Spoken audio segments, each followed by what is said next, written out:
Hey Deanna, sorry it's taken me so long to make you this video, but I wanted to show you another option besides chapatis that you can make. Actually, we eat these with chapatis, usually once a week for lunch. The kids love them. These are called green grams. I don't know if you can find them in the States or not, but they're basically like an unsplit pea. So I know you can get split peas in the States, but they're just a small bean or a lentil. That's what they look like. So you'll take 2 cups of the uncooked green grams, and you'll add them to a pot, and you'll put about 6 cups of water and boil it until they have swollen and they're soft, and they'll look something like this.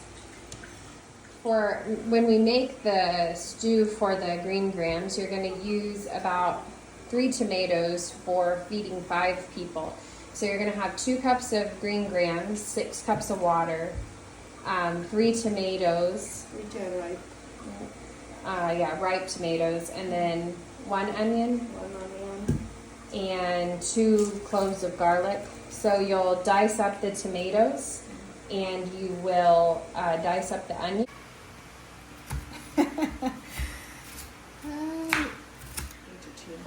So for the garlic, you can just use a cheese grater and grate the cloves of garlic and get them really fine. We generally use a mortar and pestle for doing ours, but if you don't have that, you can just grate it against a cheese grater. So for the green grams, you're going to want to just take enough oil just to cover the bottom of the pan. Okay, once your oil gets good and hot, you're going to add in your onions and your garlic to the hot oil, and you're going to let that fry up until those onions get a bit golden in color.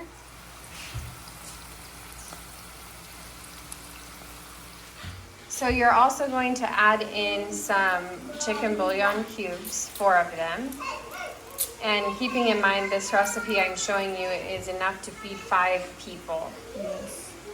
So you'll unwrap the bouillon cubes, and then you'll add them in once you have added in your tomatoes.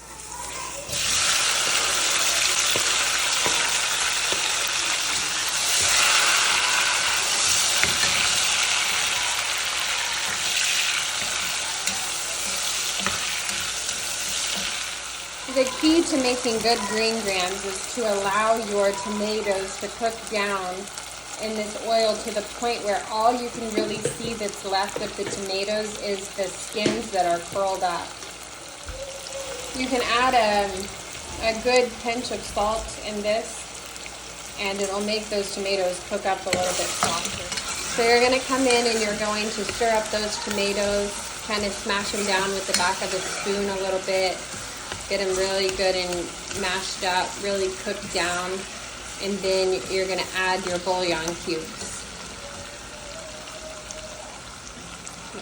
Mama Kenneth is helping me here. She smashes her bouillon cubes. She doesn't let them melt in the oil. So you can smash them up. You can even use powdered bouillon seasoning.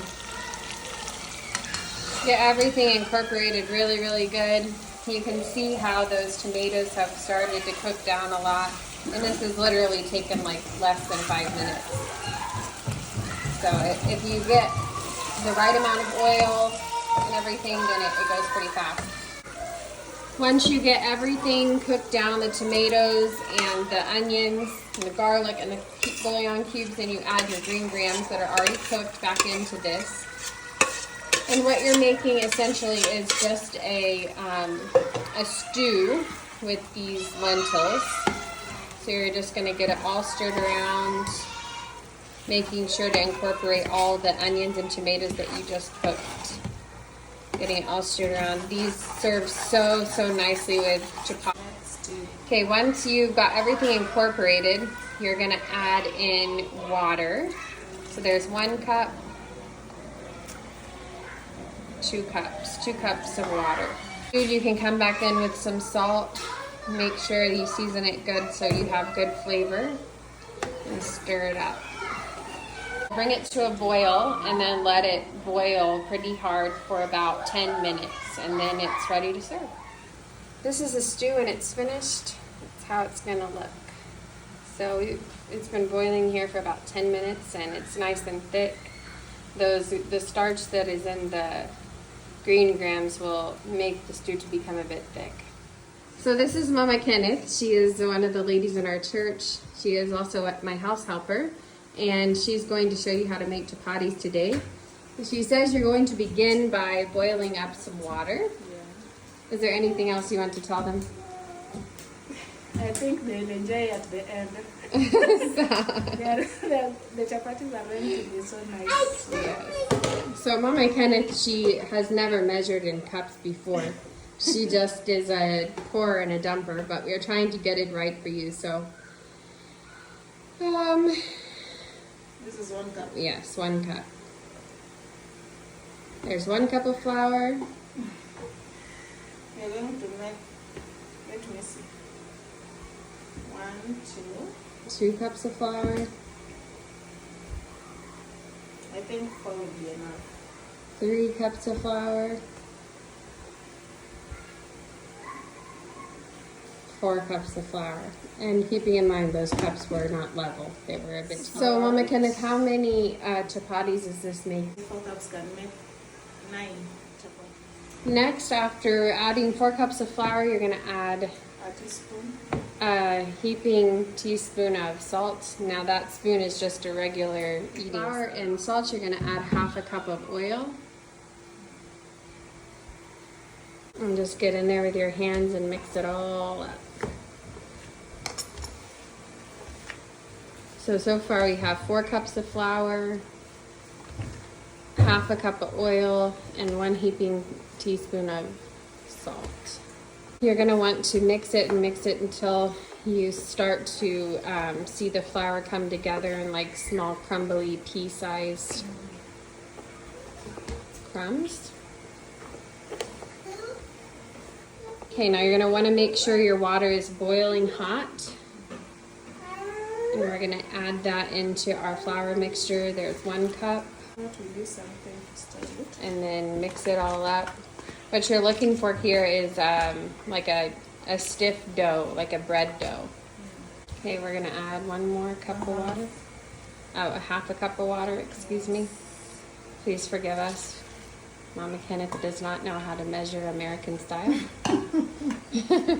So now you can see that everything's been incorporated and you have a stiff dough. You can also do this if you have a KitchenAid or something. It's a lot easier using the machine.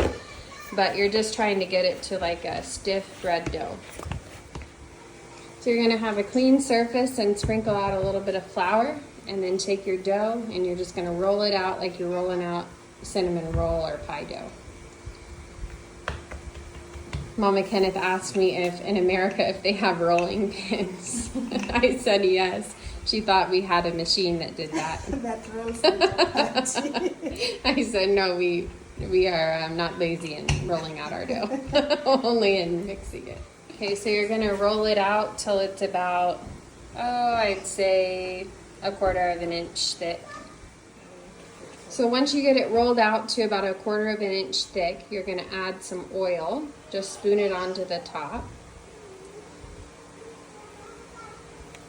You make sure that oil is everywhere. Now, a chapati is similar to a tortilla, but it's cooked with oil. It's cooked with oil in the pan, and then they put oil inside the chapati as they roll it up. So you're going to cut it into about 2-inch strips. You can use a knife, you can use a pizza roller.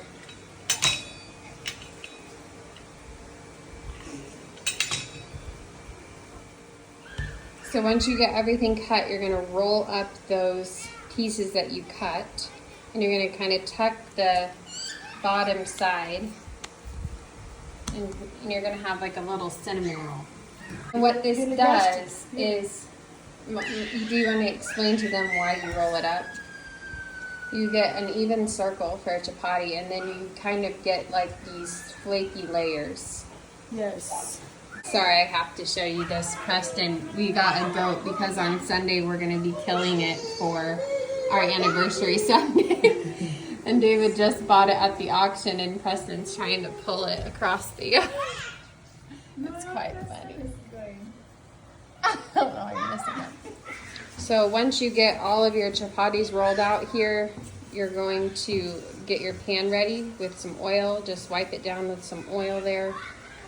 There was a half a cup of oil here, and Mama Kenneth has used it for the rolling out the chapatis, and now this is all the oil she's going to use to cook them. So it doesn't take a whole lot of oil to make them. You turn the pan on and let it heat up while you roll out your chapatis. And the way the African ladies do it is one by one. They roll it out, they fry it. They roll the next one, they fry it. So you're going to want to add oil to both sides of the chapati. You let the other side heat well. Then you turn the other side. My camera's steaming up.